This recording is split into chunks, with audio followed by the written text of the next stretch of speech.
Capítulo 24. El año 1994, Charo y su hermana Leticia cursaban el segundo medio en el Liceo Macario Cotapos de Santa Familia. Ambas eran buenas alumnas y su familia parecía normal y unida. Los padres eran profesores. Charo y Leticia eran mellizas y nada les faltaba en la casa. Ambas crecieron muy unidas e independientes. Todo cambió el verano del 94. El segundo medio del liceo preparó un paseo de fin de semana a la playa. Se alojarían en unas cabañas que tenía el colegio cerca de Algarrobo.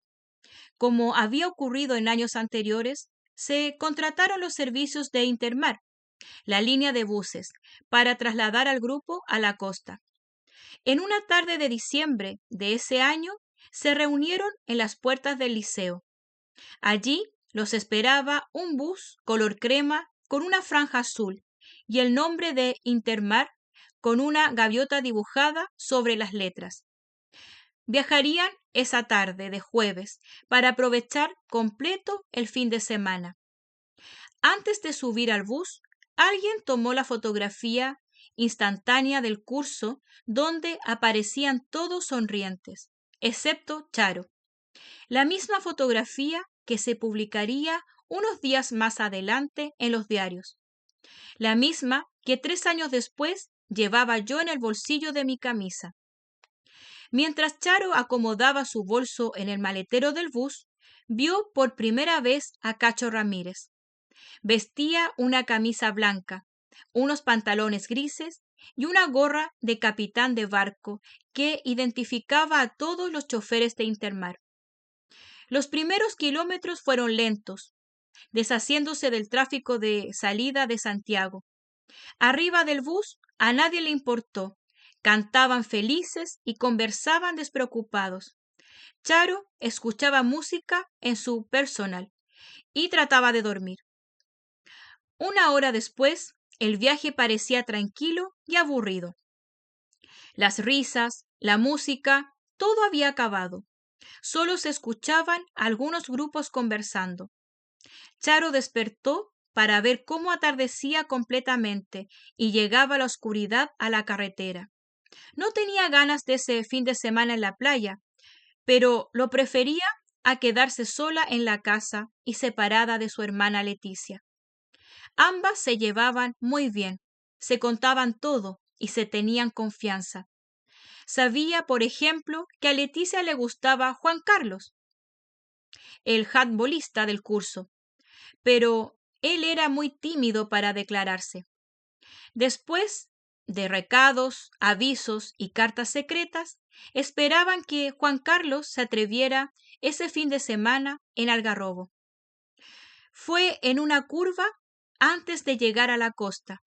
Cacho Ramírez, el chofer del bus, declararía más tarde que un automóvil que venía en sentido contrario lo encegueció con sus luces altas. Perdió el control. Siguió recto hasta un barranco. La máquina se dobló y cayó algunos metros al vacío. Los vidrios explotaron y los fierros del techo se doblaron. Cuando los rescataron, 10 estudiantes estaban gravemente heridos. Una ambulancia logró trasladarlos rápidamente hasta Valparaíso. A Charo nada le ocurrió, solo un corte sin importancia debido a los vidrios rotos. De los heridos graves, 7 de ellos debieron esperar más de un año para recuperarse completamente. 3 fallecieron esa misma noche en el hospital. Entre los muertos estaba Leti, la hermana de Charo. La vida de Charo cambió desde ese día. Durante meses no quiso hablar con nadie. Sus padres se distanciaron cada vez más hasta que finalmente se separaron. El padre se fue de la casa. La relación con su madre era tensa. Ambas, sin proponérselo, se culpaban de la muerte de Leti. Todo culminó cuando, en contra de su voluntad, a Charo la dejaron internada en el hogar Isabelita Staburuaga, de Santa Familia. Pero fue lo mejor para ella. Allí encontró nuevos y diferentes amigos y algo de tranquilidad. En ese tiempo, Charo se interesó por los detalles del accidente. Sabía que el chofer del bus, Cacho Ramírez, había pasado 6 meses en la cárcel y que más tarde lo dejaron salir cuando concluyeron que su responsabilidad era mínima. Charo averiguó que Cacho abandonó luego la empresa de buses y, curiosamente, se convirtió en el arquero del equipo de fútbol del barrio. Sin embargo, seguía en la nómina de los empleados de Intermar, recibiendo un sueldo con el que arrendaba una pieza. Poco a poco, Charo había ido ordenando sus recuerdos sobre el accidente, y algo no calzaba. Minutos antes de que ocurriera, se había levantado para ir al baño, en la parte de atrás del bus. Al salir, recordaba haber visto en los últimos asientos reservados a la tripulación a Cacho Ramírez durmiendo. Pensó que lo reemplazaba el asistente. Minutos después se produjo el accidente. En el sumario e investigación de los hechos aparecía Cacho Ramírez como conductor en el momento del accidente. Ese detalle sospechoso le hizo buscar al ex chofer. Por un tío abogado que había estado en el juicio del accidente, sabía que había salido de la cárcel y se enteró de que ahora jugaba fútbol en el equipo del barrio Santa Familia.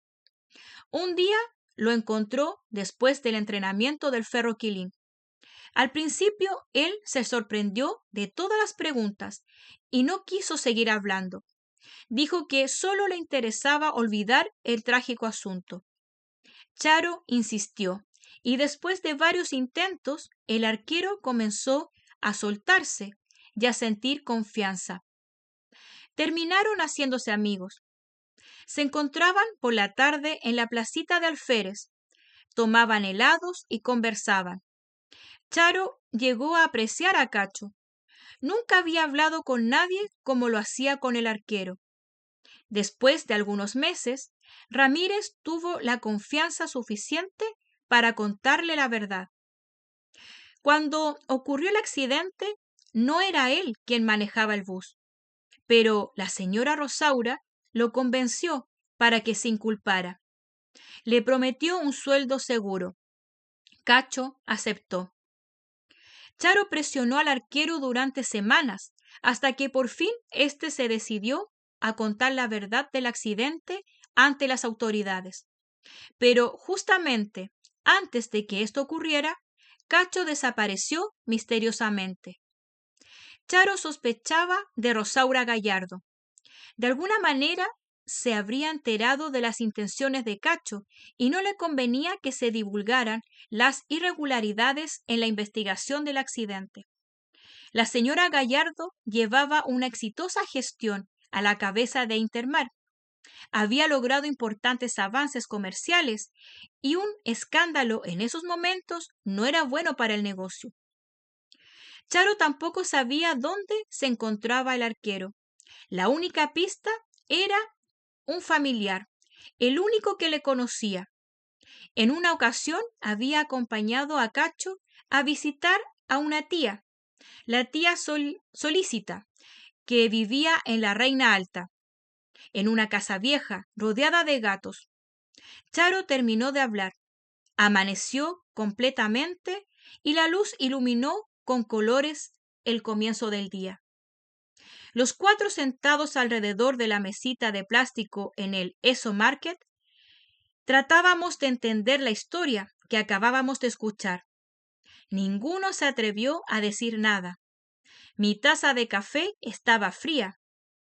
León parecía cabecear de sueño sobre la mesa.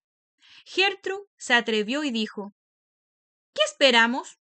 Estamos cerca de la reina y con ganas de conocer a la tía Solícita.